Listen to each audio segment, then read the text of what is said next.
এখন আমরা পড়ব স্ট্রাকচার অফ অ্যাটমের 5th পার্ট, অর্থাৎ পরমাণুর গঠনের পঞ্চম অংশ একটা পড়ব।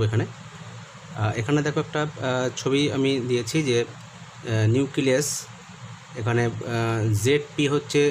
জেড হচ্ছে তার পরমাণু ক্রমাঙ্ক, মানে যে কটা প্রোটন আছে সেই সংখ্যাটা, অর্থাৎ জেডখানা প্রোটন এখানে আছে, তাকে ঘিরে ইলেকট্রন ঘুরছে। ইলেকট্রন থেকে নিউক্লিয়াসের দূরত্ব ধরে নিচ্ছে আমরা আর।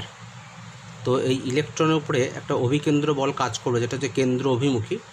আর যেহেতু ইলেকট্রনটা ঘুরছে, তাহলে ইলেকট্রন একটা বাইরের দিকে বেরিয়ে যাওয়ার বল অনুভব করবে, তাকে বলছি আমরা অপকেন্দ্র বল। তো ইলেকট্রন যখন তার নির্দিষ্ট কক্ষপথে ঘুরতে থাকবে, তখন অবশ্যই অভিকেন্দ্র বল এবং অপকেন্দ্র বল দুটো পরস্পর সমান হবে। যদি সমান না হয়, তাহলে কিন্তু ইলেকট্রনটা সেই কক্ষপথে ঘুরতে পারবে না। অভিকেন্দ্র বলের মানটা অ্যাকচুয়ালি কী জিনিস, সেটা হচ্ছে এই নিউক্লিয়াসের সঙ্গে ইলেকট্রনের যে আকর্ষণ বল, অর্থাৎ স্থির দ্বৈতাকর্ষণ বল, সেটাই কিন্তু অভিকেন্দ্র বলের সমান। তাই জন্য লিখলাম অভিকেন্দ্র বল সমান সমান স্থির দ্বৈতাকর্ষণ বল। স্থির দ্বৈতাকর্ষণ বলটা এটা নির্ণয় কে করেছিলেন না, বিজ্ঞানী কুলম্ব। কুলম্ব বলছেন যে দুটো বিপরীত আধানযুক্ত কণা যদি পাশাপাশি থাকে, তাহলে তাদের মধ্যে একটা আকর্ষণ বল কাজ করবে। সে আকর্ষণ বলের মানটা হচ্ছে তাদের আধানের গুণফলের সমানুপাতিক এবং তাদের ভিতরের দূরত্বের বর্গের ব্যস্তানুপাতিক। অর্থাৎ এখানটায় জেড ই, অর্থাৎ প্রোটনের চার্জ ধরবো আমরা ই, ইলেকট্রনের চার্জও ই। এটা হচ্ছে পজিটিভ, এটা হচ্ছে নেগেটিভ, কিন্তু চার্জের মানটা কিন্তু এক। প্রোটনের চার্জ এবং ইলেকট্রনের চার্জের মান এক, কিন্তু ওদের মানে প্লাস এবং মাইনাস, মানে সাইনটা আলাদা। তো ইলেকট্রন এবং প্রোটনের যে আকর্ষণ বল, এখানে ইলেকট্রন একটা ধরছি আমরা, কারণ একটা ইলেকট্রনের উপরে নিউক্লিয়াসের আকর্ষণ বল, অর্থাৎ নিউক্লিয়াসের যে কটা প্রোটন থাকবে, সেই সমস্ত প্রোটনগুলো তাদের পজিটিভ আধান দিয়ে ইলেকট্রনের নেগেটিভ আধানকে আকর্ষণ করবে। তাহলে নিউক্লিয়াসের মোট আধানটা কত হবে না, নিউক্লিয়াসের মধ্যে যে কটা প্রোটন থাকবে, সেই কটা প্রোটনের মোট আধানই হচ্ছে নিউক্লিয়াসের আধান। আর নিউক্লিয়াসের মধ্যে তোমরা জানো নিউট্রন থাকে, নিউট্রনের আধান তো 0, সুতরাং নিউট্রনকে আমরা এখানে ধরবো না। নিউক্লিয়াসের মধ্যে যে নিউট্রন থাকে তাকে আমরা এখানে ধরবো না, শুধু প্রোটনটাকেই ধরবো। তো স্থির তড়িৎ আকর্ষণ বল সেটা হচ্ছে জেডই, এটা প্রোটনের আধান ইন্টু ইলেকট্রনের আধান, তাহলে আধান দ্বয়ের গুণফল বাই হচ্ছে কি তাদের ভিতরে দূরত্ব যেটা আর, তাদের বর্গের সঙ্গে, অর্থাৎ ব্যস্তানুপাতিক হয়, আমরা নিচে লিখবো। সুতরাং এটা গুণ করলে আসবে Z e square by R square. এটা তাহলে অভিকেন্দ্র বলের মানের সমান হলো, বা স্থির তড়িৎ আকর্ষণ বলের মানের সমান হলো। এই মানটার সঙ্গে এই যে অপকেন্দ্র বলের যে মান, সেটা এম ভি স্কোয়ার বাই আর, এটা সমান হবে। তো যেহেতু ইলেকট্রন নির্দিষ্ট কক্ষপথে ঘুরছে, সুতরাং আমরা এখানে লিখতে পারি যে এই অভিকেন্দ্র বল সমান সমান অপকেন্দ্র বল। সেখান থেকে আমরা ক্যালকুলেশন করে নিয়ে আসছি, বা ভি স্কোয়ারের মানটা বার করছি। ভি স্কোয়ার সমান সমান Z D square by M R. এটা V square equals to Z D square by M R, এই রিলেশন থেকে এটা আসছে। আবার আমরা জানি যে বোরের যে ইকুয়েশন আমরা আগে পড়েছি, সেখানে কি লেখা ছিল যে M V R equals to N H by 2 pi, M V R equals to N H by 2 pi. তাহলে এখান থেকে আমরা ভিটা বার করবো, এই ভি, তাহলে এম আরটা এখানে নিচে চলে আসবে। তাহলে ভি ইকুয়ালস টু হচ্ছে কি N H by 2 pi R M R, বা এখানে স্কোয়ার যদি করে দিই আমরা, একে ভিকে ভি স্কোয়ার করে দিলাম, আর এটা তাহলে স্কোয়ার করে দেবো, তাহলে N square H square by 4 pi square M square R. এটা 2 নম্বর ইকুয়েশন দিয়েছে, আর আগেরটার নাম হচ্ছে 1 নম্বর ইকুয়েশন। তাহলে 1 নম্বর ইকুয়েশনে খেয়াল করো, ভি স্কোয়ারের মান হচ্ছে এইটা, আবার 2 নম্বর ইকুয়েশনে ভি স্কোয়ারের মান হচ্ছে এইটা। তাহলে অবভিয়াসলি এই মানটা এবং এই মানটা সমান হবে। তো সেই জন্য আমি লিখলাম যে 1 নম্বর এবং 2 নম্বর সমীকরণ থেকে আমরা লিখতে পারি যে Z e square by M R, এটার ভি স্কোয়ারের মান equals to N square H square by 4 pi square M square R square, এই দুটো সমান হবে। সেখান থেকে আমরা আর বার করব, সহজ মানে সরল করে নেওয়ার পরে আমরা আরটা বার করে দেখব যে আরটার মানটা N square H square by 4 pi square Z e square M, এই মানটা আসবে। এটা হচ্ছে ইকুয়েশন নাম্বার 3। এই ইকুয়েশনটা মনে রাখতে হবে। এটা হচ্ছে যে কোনো একটা ইলেকট্রন যে কোনো কক্ষপথে যদি ঘোরে, সেই কক্ষপথের ব্যাসার্ধ হচ্ছে N square H square by 4 pi square Z e square by M. N হচ্ছে সেই কক্ষপথের সংখ্যা, এইচ হচ্ছে প্লাঙ্কের ধ্রুবক, 4 পাই স্কোয়ার, পাই মানে জানো, জেড হচ্ছে পরমাণু ক্রমাঙ্ক, আর ই হচ্ছে ইলেকট্রনের আধান, আর এম হচ্ছে ইলেকট্রনের ভর। তো এই ফর্মুলাটা অ্যাপ্লাই করে হাইড্রোজেন পরমাণুর ক্ষেত্রে আমরা দেখো বার করেছি যে আর এর মানটা আমরা কত পাবো, 0.529 অ্যাংস্ট্রম পাবো। অর্থাৎ এনের মানটা এখানে আমরা 1 বসাবো, কারণ হাইড্রোজেনের প্রথম কক্ষপথে একটাই কক্ষপথ আছে এবং সেখানে একটা ইলেকট্রন রয়েছে। তো এখানে এনের জায়গায় আমরা 1 বসাবো, আর জেডের জায়গায় 1 বসাবো, কারণ হাইড্রোজেনের পরমাণু ক্রমাঙ্ক 1। তো এটা বসানোর পরে আমরা যেটা পাবো সেটা হচ্ছে আর এর মানটা 0.529 অ্যাংস্ট্রম বা 52.9 পিকোমিটার। পিএম মানে হচ্ছে পিকোমিটার, বা হচ্ছে 0.529 × 10⁻⁸ সেন্টিমিটার। এই তিনটে একক খেয়াল রাখতে হবে, একটা অ্যাংস্ট্রম, একটা পিকোমিটার এবং আরেকখানা হচ্ছে সেন্টিমিটার।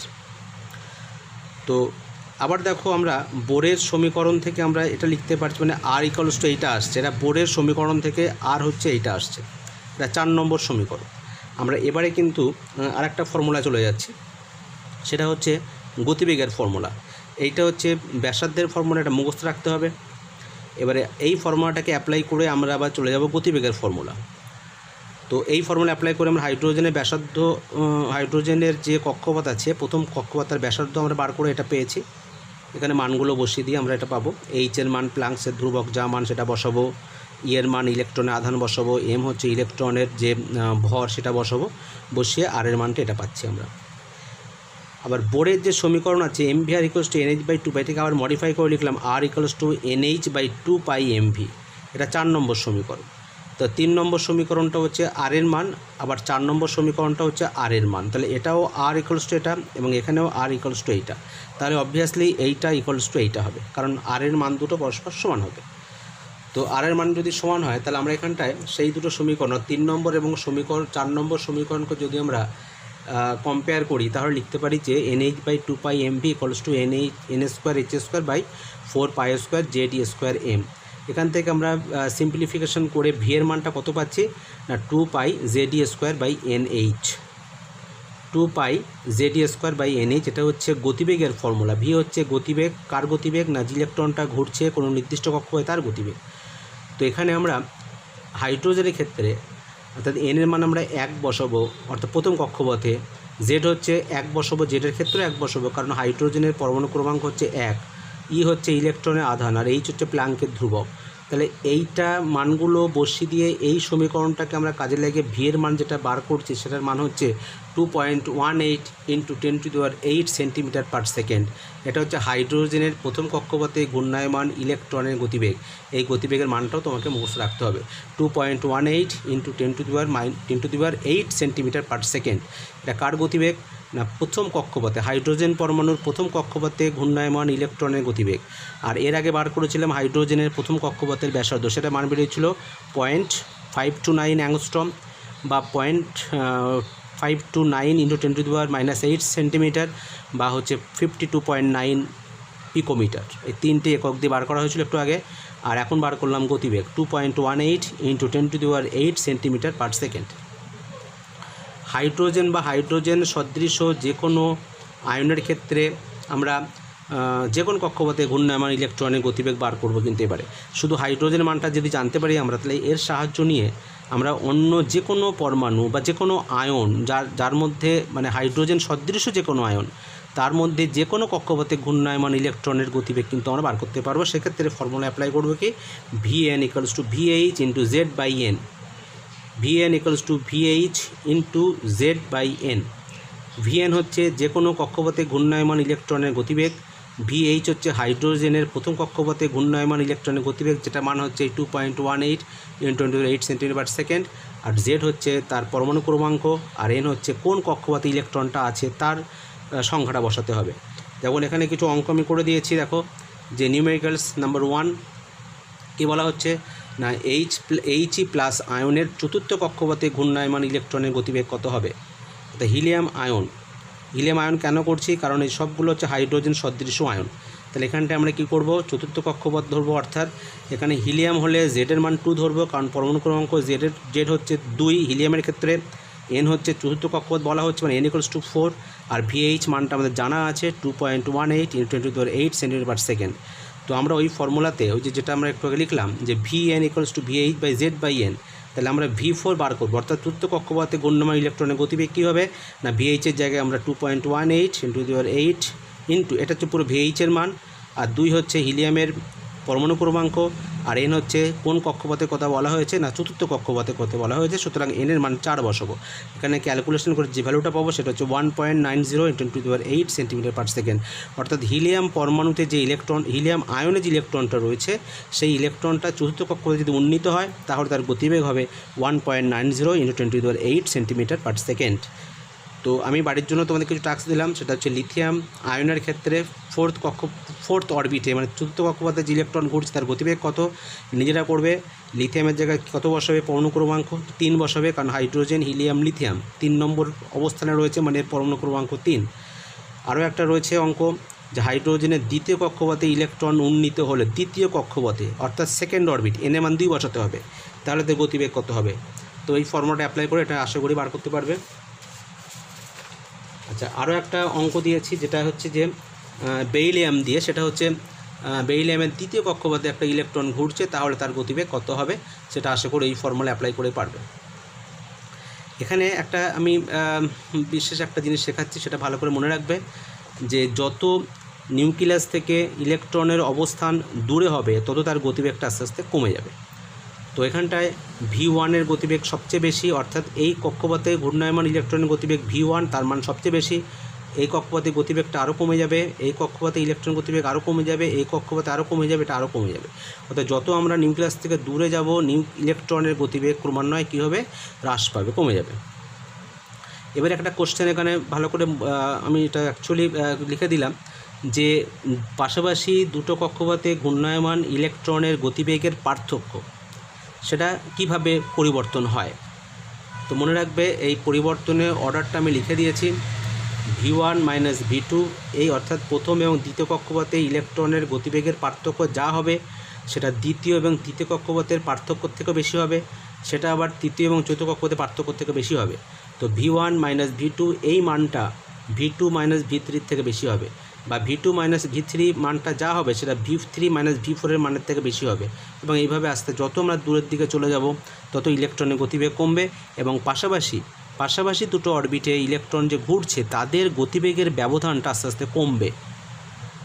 সবচেয়ে তাহলে গতিবেগের ব্যবধান আমি ছবিতে একটু দেখিয়ে দিয়েছি, যেন 1 এবং 2 এর ব্যবধান দেখো সবচেয়ে বেশি, 2 এবং 3 এর ব্যবধানটা একটু কম, 3 এবং 4 এর ব্যবধানটা আরও কম, 4 এবং 5 এর ব্যবধানটা আরও কম। পরীক্ষায় যেমন গতিবেগ নির্ণয় করতে দেয় তেমন গতিবেগের ব্যবধান বা পার্থক্য নির্ণয় করতে দেওয়া হয়। তো আমি এখানে 2-1টা কোশ্চেন আমি নিট বা জয়েন্ট লেভেলের জন্য আমি 2-1টা কোশ্চেন স্যাম্পল হিসেবে দিলাম। এই ধরনের কোশ্চেন পরীক্ষার জন্য ইম্পর্টেন্ট, বিশেষ করে নিট এবং জয়েন্ট যারা দেবে তাদের ক্ষেত্রে। 1 নম্বর কোশ্চেন দেখো যে হাইড্রোজেন পরমাণুতে ঘূর্ণায়মান ইলেকট্রনের গতিবেগ কোন ক্ষেত্রে বেশি হবে, সবচেয়ে বেশি কোথায় হবে, এটা সহজেই পারবে। n = 3, n = 4, n = 2, n = 5। তার মানে হচ্ছে n = 3 মানে হচ্ছে 3 নম্বর কক্ষপথ, n = 4 মানে 4 নম্বর কক্ষপথ, n = 2 মানে 2 নম্বর কক্ষপথ, আর n = 5 মানে 5 নম্বর কক্ষপথ। ইলেকট্রনের গতিবেগ সবচেয়ে বেশি কোথায় হবে, তাহলে আমি আগেই বলেছি যত ইলেকট্রনটা নিউক্লিয়াসের কাছে থাকবে তত তার গতিবেগ বেশি হবে, তাহলে অবভিয়াসলি দ্বিতীয় কক্ষপথে ইলেকট্রনের গতিবেগটা বেশি হবে, তাহলে অ্যান্সার হবে সি। আরও একটা কোশ্চেন আছে এখানটায় যে হিলিয়াম আয়নের ইলেকট্রনের গতিবেগের পার্থক্য সবচেয়ে কম হবে কোন ক্ষেত্রে, অর্থাৎ ইলেকট্রনের যে গতিবেগ তারা যে ঘুরছে ইলেকট্রনগুলো পাশাপাশি দুটো কক্ষপথে তাদের গতিবেগের ব্যবধান কত হবে। তাহলে V1 - V2 একটা মান, অর্থাৎ প্রথম কক্ষপথের গতিবেগ আর দ্বিতীয় কক্ষপথের গতিবেগের পার্থক্য দেওয়া রয়েছে একটা অপশান, সেকেন্ড অপশান বা বি অপশানে দেওয়া রয়েছে তৃতীয় কক্ষপথের গতিবেগ বা চতুর্থ কক্ষপথে ঘূর্ণায়মান ইলেকট্রনের গতিবেগ, এই দুটো পার্থক্য দেওয়া রয়েছে। এখানে 2 এবং 5-এর পার্থক্য দেওয়া রয়েছে এবং 4 ও 5-এর পার্থক্য দেওয়া রয়েছে। তাহলে উত্তর কোথায় হবে, সবচেয়ে কম হবে। আমরা জানি যত নিউক্লিয়াস থেকে দূরত্ব বাড়বে গতিবেগের পার্থক্য তত কমে যাবে, মানে পাশাপাশি দুটো অরবিটে ঘূর্ণায়মান ইলেকট্রন দুটির গতিবেগের পার্থক্য কিন্তু, তো একটা ইলেকট্রন 4 নম্বর পথে ঘুরছে আর একটা ইলেকট্রন 5 নম্বর পথে, তাদের গতিবেগের যে পার্থক্যটা সবচেয়ে এইটাই কম হবে। তুমি খেয়াল করে দেখো 1, 2 মানে নিউক্লিয়াসের কাছে রয়েছে, 3, 4 এটা আরও কাছে রয়েছে, 2 থেকে 5 এই 2 হচ্ছে ইলেকট্রনটা গতিবেগ অনেক বেশি, তাদের বিয়োগফল যথেষ্ট বেশি হবে, আর 4 থেকে 5 এটা সবচেয়ে নিউক্লিয়াস থেকে দূরের পজিশন বোঝাচ্ছে, তাহলে এখানে সবচেয়ে গতিবেগটা কম হবে। তাহলে এখানে অপশান কোন অপশানটা অ্যান্সার হবে, না ডি অপশানটা অ্যান্সার হবে। তো এটা গতিবেগ সংক্রান্ত বললাম। এরপরে হচ্ছে কক্ষপথের ব্যাসার্ধ সংক্রান্ত। কক্ষপথের ব্যাসার্ধ আমরা একটু আগে বার করেছিলাম একটা ফর্মুলা, সেটা হচ্ছে জেনারেল ফর্মুলা, সেটা সবার জন্য অ্যাপ্লিকেবল ছিল। কিন্তু এখানে আমরা যেটা পড়বো সেটা হচ্ছে কি না, কোনো একটা পরমাণু বা কোনো একটা হাইড্রোজেন পরমাণু তার যে কোনো কক্ষপথের ব্যাসার্ধ কত হবে, এবং কোনো একটা আয়ন যে আয়নটা হাইড্রোজেন পরমাণু সদৃশ্য তার ক্ষেত্রে মানে যে কোনো কক্ষপথের ব্যাসার্ধ কত হবে সেটা বার করার জন্য এই ফর্মুলা মনে রাখতে হবে, Rn = RH × n²/z। এটা খেয়াল করতে হবে কিন্তু n²/z, এখানে n কিন্তু উপরে আছে। আর আগের দুটো পড়েছিলাম আমরা যে এনার্জি বার করার ফর্মুলা, সেখানে z উপরে ছিল, বা ভেলোসিটি বার করার ফর্মুলাতে দেখবে z উপরে ছিল, এখানে কিন্তু n উপরে এবং n²/z। আর n হচ্ছে nতম কক্ষপথে ঘূর্ণায়মান ইলেকট্রনের ব্যাসার্ধ, ঘূর্ণায়মান ইলেকট্রন যে কক্ষপথে ঘুরছে সেই কক্ষপথের ব্যাসার্ধ। RH হচ্ছে হাইড্রোজেনের প্রথম কক্ষপথের ব্যাসার্ধ। n হচ্ছে কোন কক্ষপথের আমরা ব্যাসার্ধ বার করব সেই জায়গাটা আমরা n বসাবো। আর z হচ্ছে সেই আয়নের, যে আয়নটা আমরা হিলিয়াম হোক, লিথিয়াম হোক, বেরিলিয়াম হোক, যাই নিই না কেন, সেই আয়নের বা সেই তার হচ্ছে পরমাণু ক্রমাঙ্ক, এখানে z বসাতে হবে। এখানে RH বলতে হাইড্রোজেনের প্রথম কক্ষপথের ব্যাসার্ধর মানটা 0.53 অ্যাংস্ট্রম বা 0.53 × 10⁻⁸ সেন্টিমিটার বা 53 পিকোমিটার, এটা বসালেও হবে। আমি আগে বলেছিলাম 0.529 বসালো যেতে পারে, কিন্তু সহজ ক্ষেত্রে আমরা 0.53 ধরে নিয়ে আমরা অঙ্কটা করব, তাতে কোনো সমস্যা হবে না। এবারে আমরা এখানটায় অ্যাংস্ট্রম সম্পর্কে আমরা অনেক পড়েছি বা শুনেছি, কিন্তু অ্যাংস্ট্রম ব্যাপারটা কি একটু আমি ডিটেলস বলে দিচ্ছি। অ্যাংস্ট্রম হচ্ছে একজন সুইডিশ সায়েন্টিস্টের নাম, তার পুরো নাম হচ্ছে অ্যান্ড্রেস জোনাস অ্যাংস্ট্রম। তো এই অ্যাংস্ট্রম তার টাইটেল, এই যে সায়েন্টিস্টের যে নাম অ্যান্ড্রেস জোনাস অ্যাংস্ট্রম, এই অ্যাংস্ট্রমের যে A0 আছে, এই A0 হচ্ছে সুইডিশ যে বর্ণমালা, মানে সুইডেন দেশের যে বর্ণমালা আছে, ওদের দেশীয় বর্ণমালা, সেখানে একটা অক্ষর আছে A0। সেই A0 ওই বর্ণমালায় কিন্তু এও আছে এবং A0 আছে, দুটোই অক্ষর আছে ওদের। আমাদের যেমন ইংলিশ বর্ণমালায় 26টা লেটার আছে, ওদের বর্ণমালায় লেটারের সংখ্যা হচ্ছে 29টা। তো তার মধ্যে এ দুবার আছে, এ একটা এ আছে, আবার A0 দিয়ে এ আছে, এদের উচ্চারণটা একটু আলাদা। সেই উচ্চারণটা অবশ্য কেমন হয় আমি জানি না, তো একটু আলাদা হওয়ার জন্য ওদের এই A0 এবং এ দুটো ভিন্নভাবে ব্যবহার করা হয়। তো অ্যান্ড্রেস জোনাস অ্যাংস্ট্রমের যে নামটা অ্যাংস্ট্রম, এই A0, যেহেতু এই ব্যাপারটা মানে অ্যাংস্ট্রমটা যেহেতু তার আবিষ্কার, 10⁻⁸ সেন্টিমিটারকে অ্যাংস্ট্রম বলা হয়, তার নামটা স্মরণীয় করে রাখার জন্য অ্যাংস্ট্রম ইউনিটটাকে ধরা হয়েছে এবং এই দূরত্ব বোঝানোর জন্য, এবং তার ক্ষেত্রে A0 লেটারটা ইউজ করা হচ্ছে।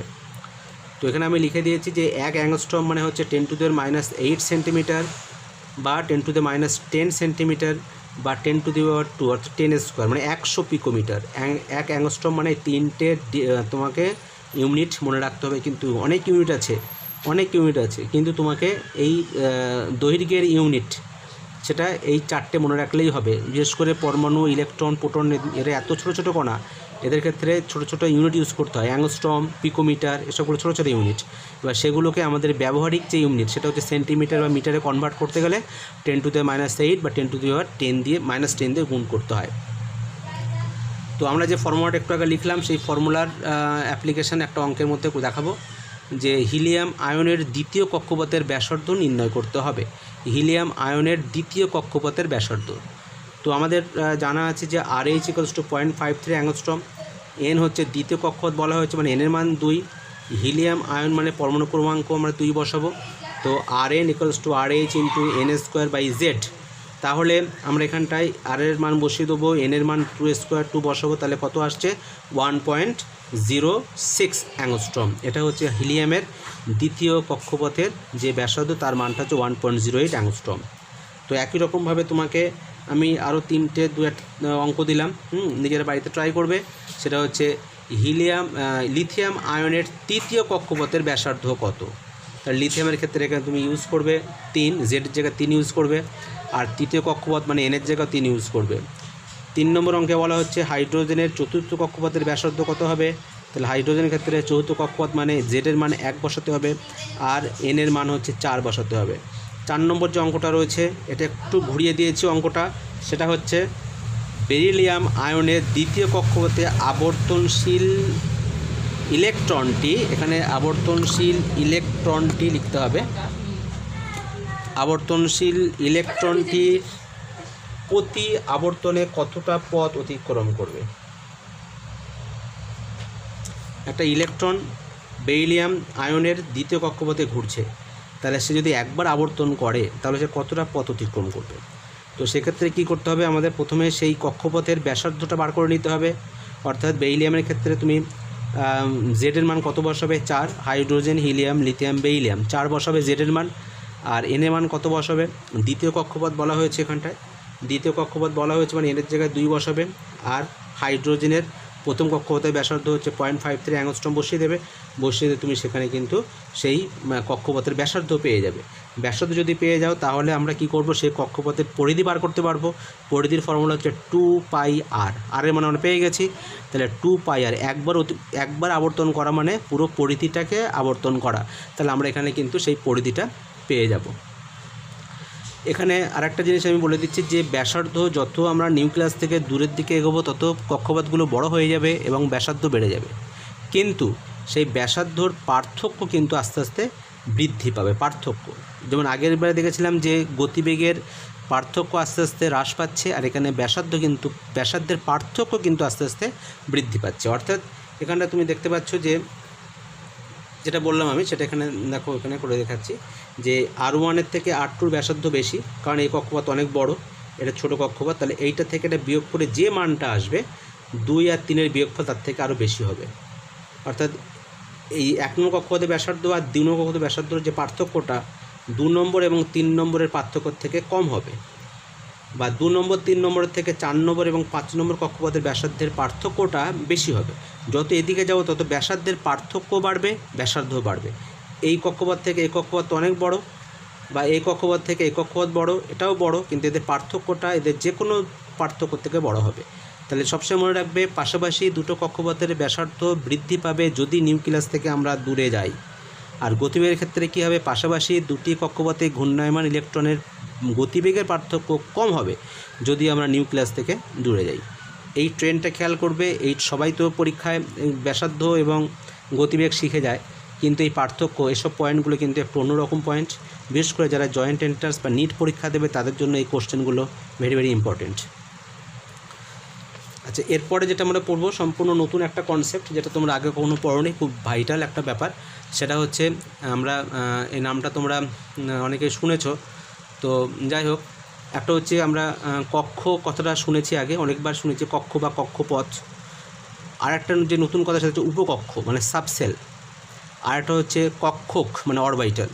এখানে 3টে কিন্তু জায়গা আছে। একটা হচ্ছে ইলেকট্রন যে পথে ঘুরছে, যেটা আমরা আগে পড়েছি, যে একটু আগে যেটা পড়লাম সবই কিন্তু কক্ষপথ বা অরবিটকে বোঝায়। যে এক্ষুনি যে সমস্ত ব্যাসার্ধগুলো দেখলাম সেটা অরবিটের ব্যাসার্ধ।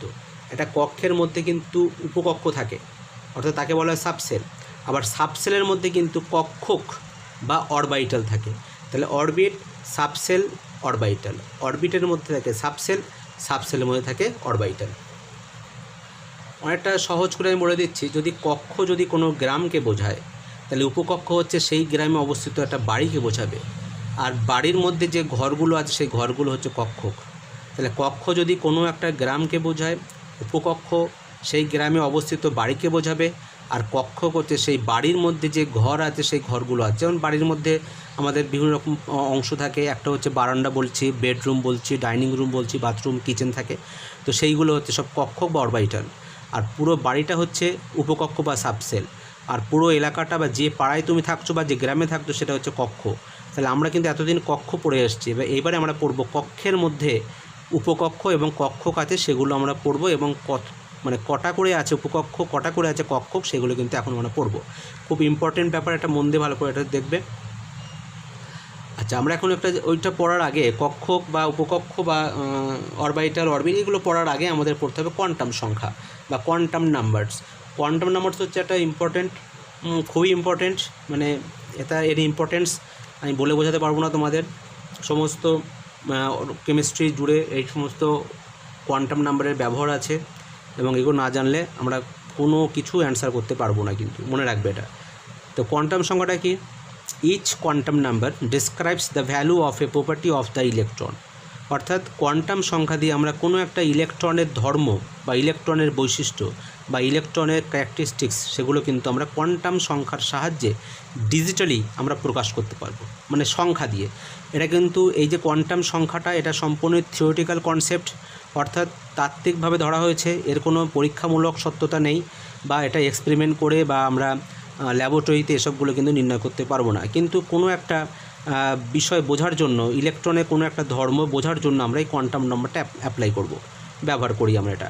তো শুধু এরা এই কোয়ান্টাম নাম মনে রাখবে, শুধু ইলেকট্রনের ক্ষেত্রে অ্যাপ্লিকেবল না, মাইক্রোস্কোপিক অন্যান্য পার্টিকেল যেমন বিভিন্ন পরমাণুর ক্ষেত্রে অ্যাপ্লাই করতে পারি, বা বিভিন্ন প্রোটন, নিউট্রন বা আদার্স অন্যান্য যে মাইক্রোস্কোপিক পার্টিকেল তাদের ক্ষেত্রেও কোয়ান্টাম নাম্বার আছে। কিন্তু ইলেকট্রনের ক্ষেত্রে এখানে যে কোয়ান্টাম নাম্বারগুলো রয়েছে সেই কোয়ান্টাম নাম্বারগুলো একটু আলাদা। মোট 4টে কোয়ান্টাম নাম্বার রয়েছে। সেই 4টে কোয়ান্টাম নাম্বার হচ্ছে মুখ্য কোয়ান্টাম সংখ্যা, মানে প্রিন্সিপাল কোয়ান্টাম নাম্বার, তাকে এন দিয়ে লেখা হয়। দ্বিতীয় হচ্ছে গৌণ কোয়ান্টাম সংখ্যা বা অ্যাজিমুথাল কোয়ান্টাম নাম্বার, যাকে স্মল এল দিয়ে লেখা হয়। চুম্বকীয় কোয়ান্টাম সংখ্যা বা ম্যাগনেটিক কোয়ান্টাম নাম্বার, যেটাকে স্মল এম দিয়ে লেখা হয়। আর ঘূর্ণন কোয়ান্টাম সংখ্যা বা স্পিন কোয়ান্টাম নাম্বার, যাকে লেখা হয় ছোটো হাতের এস দিয়ে। অনেক ক্ষেত্রে বইতে এসের জায়গায় এস না লিখে শুধু এস এম লেখা থাকে, এস এম বা এস এন, আমরা এখানে এস দিয়ে বোঝাবো। তাহলে এন এল এম এস, এটা প্রিন্সিপাল, এটা অ্যাজিমুথাল, এটা হচ্ছে ম্যাগনেটিক, এটা হচ্ছে স্পিন। ইংলিশ নামগুলো বেশি করে মনে রাখবে, বাংলাটাও মনে রাখবে অবশ্যই, ইংলিশটা একটু বেশি করে এখানে মনে রাখতে হবে। এটার সঙ্গে কোয়ান্টাম সংখ্যাটা কী জিনিস আরও ডিটেলস একটু বুঝিয়ে দিই। কোনো একটা ইলেকট্রনকে যদি আমরা আলাদাভাবে আইডেন্টিফাই করতে চাই তাহলে 4টে কোয়ান্টাম সংখ্যার সাহায্য কিন্তু আমরা নেব। যেমন ধরো একটা মানুষকে যদি আমরা আইডেন্টিফাই করি তাহলে কিন্তু তার 4টে পয়েন্ট আমাদের জানতেই হবে। সেই মানুষ সম্পর্কে 4টে পয়েন্ট জানতে হবে। সেই পয়েন্টগুলো হচ্ছে, যেমন ধরো সে মানুষটার নাম কী প্রথমে জানতে হবে, তারপরে তার বাবার নাম কী, সেকেন্ড হচ্ছে বাবার নাম কী, থার্ড হচ্ছে তার অ্যাড্রেসটা কী, কোথায় তার বাড়ি, ফোর্থ হচ্ছে যে তার ডেট অফ বার্থ কত, মানে জন্ম কতদিন, মানে তার জন্মদিনটা কবে, অর্থাৎ তার বয়সটা কত। জন্মদিন থেকে আমাদের বয়সটা জানতে পারি, ডেট অফ বার্থ। তুমি দেখবে যে কোনো একটা পরীক্ষায় যদি তুমি ফর্ম ফিল আপ করো তাহলে এই ফর্ম ফিল আপ করার সময় কিন্তু এই 4টে পয়েন্ট থাকবেই। যে ফর্ম ফিল আপ করেছে তার নাম, তার বাবার নাম বা গার্জিয়ানের নাম, আর থাকবে অ্যাড্রেস এবং থাকবে ডেট অফ বার্থ। এই 4টে পয়েন্ট থাকবেই। তারপরে বাকি যে সমস্ত পয়েন্ট যা দেওয়ার সেগুলো থাকে, কিন্তু এই 4টে কিন্তু একদম কম্পালসারি কিন্তু পয়েন্ট। তো কারণ আমরা একটা মানুষ সম্পর্কে সঠিকভাবে জানতে গেলে এই 4টে পয়েন্ট আমাদের ভালোভাবে জানতেই হবে। সেটা কী কী? মুখ্য কোয়ান্টাম সংখ্যা, গৌণ কোয়ান্টাম সংখ্যা, চুম্বকীয় কোয়ান্টাম সংখ্যা এবং ঘূর্ণন কোয়ান্টাম সংখ্যা। 4টে কিন্তু কোয়ান্টাম সংখ্যা ইলেকট্রনের জন্য অ্যাপ্লিকেবল। ইলেকট্রনের তো আর নাম হয় না, বা তার বাবার নাম হবে না, অ্যাড্রেসও হবে না, এবং তার ডেট অফ বার্থও হবে না। তো তার সঙ্গে মানুষের যে ব্যাপারটা, যে 4টে পয়েন্ট, তার সঙ্গে এটার একটা সাদৃশ্য রেখে আমরা এটা বোঝানোর চেষ্টা করলাম। তো মনে রাখবে, একটা ইলেকট্রনকে সঠিকভাবে যদি আমরা বুঝতে চাই, জানতে চাই, তার ক্যারেক্টারিস্টিক্স বৈশিষ্ট্য সম্বন্ধে যদি জানতে চাই, তাহলে 4টে পয়েন্ট কিন্তু আমাদের জানতেই হবে। সেই 4টে পয়েন্ট হচ্ছে principal quantum number, azimuthal quantum number, magnetic quantum number এবং স্পিন কোয়ান্টাম নাম্বার।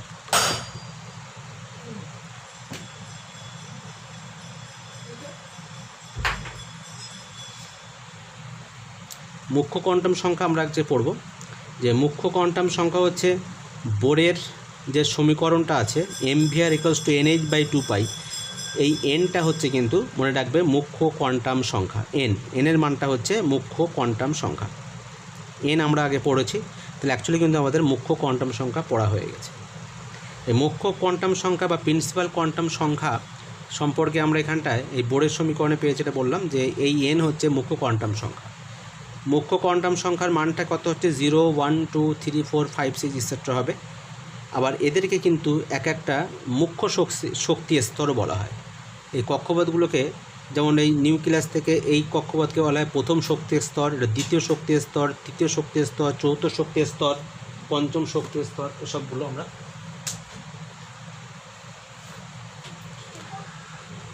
তো এইভাবে আমরা এদের আবার নাম আমরা আগে পড়েছি, সেটা হচ্ছে কে, এল, এম, এন, ও। কে হচ্ছে প্রথম কক্ষপথ, সেটা হচ্ছে কে। দ্বিতীয় কক্ষপথ এল, তৃতীয় কক্ষপথ হচ্ছে এম, চতুর্থ কক্ষপথ এন, পঞ্চম কক্ষপথ হচ্ছে ও। এগুলো কে, এল, এম, এন, ও তোমরা আগে পড়েছো। অর্থাৎ প্রথম শক্তি স্তর, এই প্রথম অরবিটকে বলা হয় প্রথম শক্তি স্তর, দ্বিতীয় অরবিটকে বলা হয় দ্বিতীয় শক্তি স্তর, তৃতীয় অরবিটকে বলা হয় তৃতীয় শক্তি স্তর। এইভাবে এই শক্তি স্তর দিয়ে ওদেরকে বলা হয়। বোঝানো হয়। আচ্ছা, দ্বিতীয় হচ্ছে আমরা অ্যাকচুয়ালি এখন যেটা পড়ছি সেটা মুখ্য কোয়ান্টাম সংখ্যাটা কী, সেটা যে কক্ষপথের আকার মানে সাইজ অফ অরবিট জানা যায়। যত এন এর মান বেশি হবে তত কক্ষপথটা নিউক্লিয়াস থেকে দূরে চলে যাবে, অর্থাৎ তার আকারটা বাড়বে। নিউক্লিয়াস থেকে দূরত্ব জানা যাবে, যত এন এর মান বেশি হবে নিউক্লিয়াস থেকে দূরত্ব বেশি বোঝাবে। কক্ষপথে যে ইলেকট্রন যে ঘুরছে তার শক্তিটা জানা যাবে, কারণ ইএন হচ্ছে দেখো -2π² Z²E4m/n²HS। এই যে এনটা হচ্ছে কি না মুখ্য কোয়ান্টাম সংখ্যা। এই সমীকরণ তোমাদের আগে পড়া হয়েছে, যে কোনো পরমাণুর মধ্যে ঘূর্ণায়মান ইলেকট্রনের শক্তি হচ্ছে এই ফর্মুলাতে বার করতে হয়। এই ফর্মুলা দেখো এন রয়েছে, তাহলে এন হচ্ছে কি না মুখ্য কোয়ান্টাম সংখ্যা। তাহলে মুখ্য কোয়ান্টাম সংখ্যা বার করার জন্য আমরা কিন্তু ইলেকট্রনের শক্তি গণনা করার জন্য আমাদের মুখ্য কোয়ান্টাম সংখ্যা জানতে হবে। ইলেকট্রনের গতিবেগ জানা যায়, একটু আগে ইলেকট্রনের গতিবেগ সম্পর্কে আমরা একটা ফর্মুলা করেছিলাম যে Vn = 2π/NH। এই এনটা হচ্ছে মুখ্য কোয়ান্টাম সংখ্যা। সুতরাং গতিবেগও জানার জন্য আমরা মুখ্য কোয়ান্টাম সংখ্যার সাহায্য নেব। একই রকমভাবে কৌণিক ভরবেগ হচ্ছে mvr-কে বলা হয় কৌণিক ভরবেগ, তার মানটা হচ্ছে NH/2π। এটা কিন্তু অ্যাকচুয়ালি বোরের সমীকরণ। এন হচ্ছে কী জিনিস, সেই মুখ্য কোয়ান্টাম সংখ্যা। অর্থাৎ মুখ্য কোয়ান্টাম জানতে পারলে আমরা যে কোনো ইলেকট্রনের কৌণিক ভরবেগ মানে আমরা বার করতে পারবো। আচ্ছা, এবারে যেটা মেন জিনিস সেটা হচ্ছে কি যে মুখ্য কোয়ান্টাম সংখ্যা বা প্রিন্সিপাল কোয়ান্টাম নাম্বার জানতে পারলে আমরা তার সাবসেল কটা আছে মানে উপকক্ষ কটা আছে বা কক্ষ বা অরবিটাল কটা আছে সেই সংখ্যাগুলো কিন্তু আমরা জানতে পারবো। মোট উপকক্ষ কটা আছে, মোট কক্ষ কটা জানা যাবে। একটু মনে রাখবে, খুব ভালো করে খেয়াল করো। এটা এনের মান 1। এনের মান 1 মানে কি, এটা একটি সাবসেল। এন 1 হলে সাবসেল হবে একটা, সেই সাবসেলকে ধরবো আমরা এস। এখানে 4টে সাবসেল আমরা মোট লিখব SPDF। SPDF এই 4টে সাবসেল বা এই না SPDF নামগুলো কেন দিলাম বা কোত্থেকে আসলো এটা আমরা পরের ভিডিওতে জানবো। আপাতত মনে রাখবে 4টে সাবসেল আছে। তো N1 যদি হয়, অর্থাৎ প্রথম কক্ষপথে আছে একটি সাবসেল, সেটাকে আমরা ধরবো S। দ্বিতীয় এনের মান যদি 2 হয়, 2 নম্বর যে অরবিট আছে তার মধ্যে আছে দুখানা সাবসেল। এনের মান 2 হওয়া মানে দুটি সাবসেল, একটা S এবং আর একটা P। এনের মান যদি 3 হয় তাহলে কি হবে, 3টে যদি হয় এনের মান 3, যে 3খানা সাবসেল থাকবে, সেটা S, P এবং D। এনের মান যদি 4 হয় তাহলে 4টি সাবসেল হবে S, P, D, F। তাহলে মোট এই সাবসেল আমরা 4টে পেলাম, কারণ কোয়ান্টাম সংখ্যা প্রিন্সিপাল কোয়ান্টাম সংখ্যার মান হচ্ছে n, এর মান 4। অর্থাৎ প্রিন্সিপাল কোনো যদি 4 হয় তাহলে 4টে সাবসেল পাবো S, P, D, F। এই সবগুলো কিন্তু সাবসেল। এর মধ্যে কিন্তু আছে আবার অরবিটাল। আচ্ছা, এরপরে অরবিটাল বার করাটা আমি শিখিয়ে দিচ্ছি, দেখো ভালো করে বুঝে নাও। সেটা হচ্ছে যে এনের মান যদি 1 হয়, অর্থাৎ n যদি 1 হয় তাহলে n², মনে রাখবো সবসময় সাবসেলটা বার করার জন্য আমরা n² লিখব। সাবসেলের জন্য আমরা সবসময়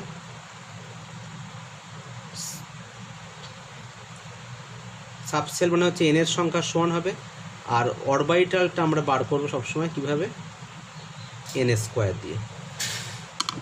তো আমরা এখানে n যদি 1 হয় তাহলে অরবিটাল কত হচ্ছে n², তাহলে 1² মানে একটি অরবিটাল হবে। তাহলে S, এই যে একটা ঘরকে একটা আমরা অরবিটাল বোঝাবো। এসের মধ্যে সবসময় একটাই ঘর আছে। এস হচ্ছে এমন একটা সাবসেল তার মধ্যে একটাই হচ্ছে অরবিটাল আছে। এনের মান যদি 2 হয় তাহলে 2² মানে 4, তাহলে 4টি অরবিটাল আছে। তো N2 হলে 4টি অরবিটাল পাবো। কী না, এসের মধ্যে একটা আছে আর পির মধ্যে 3টে থাকে। সবসময় মনে রাখবে পির মধ্যে 3টে, 1, 2, 3টে ঘর, অর্থাৎ এর অরবিটাল 3টে। তাহলে এসে একটা অরবিটাল আর পিতে 3টে, তাহলে যোগ করে কত, 4টে। তাহলে 4টে অরবিটাল যদি এনের মান 2 হয়। এনের মান যদি 3 হয় তাহলে 3² মানে 9, মানে 9খানা অরবিটাল পাবো। এসে হচ্ছে একটা, পিতে থাকে 3টে, আর ডি অরবিটালে ডি সাবসেলে থাকে 5টা অরবিটাল। তাহলে একটা অরবিটাল আর এই পিতে 3টে অরবিটাল আছে, তাহলে 3 আর 1 4 হলো, 4 আর 1 2 3 4 5, 5টা, তাহলে 4 আর 5 9। তাহলে টোটাল অরবিটাল কত পেলাম আমরা, 9খানা। যদি এনের মান 3 হয়, n = 3 হলে 3², 3² মানে হচ্ছে 9টা অরবিটাল আছে। 9টা অরবিটাল কোনটা না, এসে একটা, পিতে 3টে আর ডিতে হচ্ছে 5টা। মনে রাখবো সবসময় এটা বিজোড় সংখ্যা থাকে 1 3 5। এরপরে যেটা আছে F অরবিটাল, তাতে দেখবে 7খানা অরবিটাল আছে। এস সাবসেলে একটা অরবিটাল, পি সাবসেলে 3টে অরবিটাল, ডি সাবসেলে 5খানা অরবিটাল। এনের মান যদি 4 হয়, তাহলে 4² মানে 16টি অরবিটাল পাবো আমরা। যেক্ষেত্রে এনের মান 4, অর্থাৎ প্রিন্সিপাল কোয়ান্টাম নাম্বার যদি 4 হয় তাহলে আমরা 16খানা অরবিটাল পাবো। আর সাবসেল কটা পাবো? এনের মান 4 হলে সাবসেল 4টে পাবো। লিখে দিয়েছি আমি এখানে এন সাবসেলের সংখ্যা মানে এনের সংখ্যার সমান, যদি এনের মান 4 হয় তাহলে সাবসেল 4টে হবে, এনের মান যা হবে তার স্কোয়ার করলে অরবিটাল পাবো আমরা। তাহলে অরবিটাল কত পাচ্ছি আমরা? 4 স্কোয়ার মানে 16টা পাচ্ছি আমরা, 4 স্কোয়ার হলে 16, তাহলে এসে একটা, পিতে 3টে, ডিতে 5টা এবং এফে 7টা। 1 2 3 4 5 6 7 8 9, আর এই এফে 7খানা আছে, 9 আর 7 16টা। তাহলে মোট অরবিটাল কটা পেলাম আমরা? 16টা। তো অরবিটাল এবং সাবসেল আমি আরেকও বলে দিচ্ছি এখানটায় দেখো, যে আমরা প্রিন্সিপাল কোয়ান্টাম নাম্বার উপর ডিপেন্ড করে আমরা সাবসেলটা বার করতে পারবো। এনের মান 1 হলে একটা সাবসেল, সেটা এস। এনের মান 2 হলে 2টি সাবসেল এস এবং পি। এনের মান 3 হলে 3টি সাবসেল এস পি ডি। এনের মান 4 হলে 4টি subshell S P D F. S P D F এই অক্ষরগুলো কিভাবে আনা হলো, কেন এই আমরা এগুলো লিখলাম, তার অনেক কারণ আছে, সেগুলো আমরা পরের ভিডিওতে দেখব। সাবসেল যা হবে সেটাই হচ্ছে প্রিন্সিপাল কোয়ান্টাম সংখ্যা যা হবে সেটাই সাবসেল, এবং প্রিন্সিপাল কোয়ান্টাম নাম্বার যা হবে তার স্কোয়ার করলে আমরা পাবো অরবিটাল। তাহলে n = 1 যদি হয়, এবারে সাবসেলের ক্ষেত্রে আমরা যে জানলাম, আরও একবার অরবিটালটা বলে দিচ্ছি আমি। n এর মান যদি 1 হয় তাহলে 1 স্কোয়ার মানে একটি অরবিটাল হবে, অর্থাৎ হচ্ছে কত হবে? এটা একটা এস হবে, এস সবসময় একটা অরবিটাল বোঝায়। n এর মান যদি 2 হয় তাহলে 2 স্কোয়ার মানে 4টে অরবিটাল পাবো আমরা, অর্থাৎ এসে একটা, পিতে 3টে। n 3 হলে 3 কিউব, 3 স্কোয়ার মানে 9টা আমরা অরবিটাল পাবো, তাহলে এসে একটা, পিতে 3টে, আর ডিতে 5খানা। 1 3 5 সবসময় বিজোড় সংখ্যায় থাকবে অরবিটালের সংখ্যাটা। n = 4 হলে 4 স্কোয়ার মানে 16খানা আমরা অরবিটাল পাবো, অর্থাৎ এসে একটা, পিতে 3টে, ডিতে 5টা এবং এফে 7টা, যোগ করলে মোট পাবো আমরা 16খানা। তাহলে এইভাবে অরবিটাল এবং সাবসেলটা বার করতে হবে। আর একটা হচ্ছে কি, আমরা মোট ইলেকট্রন সংখ্যা কী করে বার করব না, 2n² করলেই আমরা পাবো। মনে রাখবে এই প্রত্যেকটা অরবিটালের মধ্যে ম্যাক্সিমাম ক্যাপাসিটি ইলেকট্রন হচ্ছে কটা থাকবে? 2টো। আমি এখানে একটা লিখে দিলাম, এরকমভাবে ইলেকট্রনগুলো অ্যারো দিয়ে লিখতে হয়। তাহলে এসে সর্বোচ্চ ইলেকট্রন ধারণ ক্ষমতা কত? 2টো। পিতে 1 2 3টে ঘরে 3 2 6টা। ডিতে কটা হবে? 1 2 3 4 5, 5টা ঘরে, প্রত্যেকটা ঘরে 2টো করে, তাহলে 5 2 10।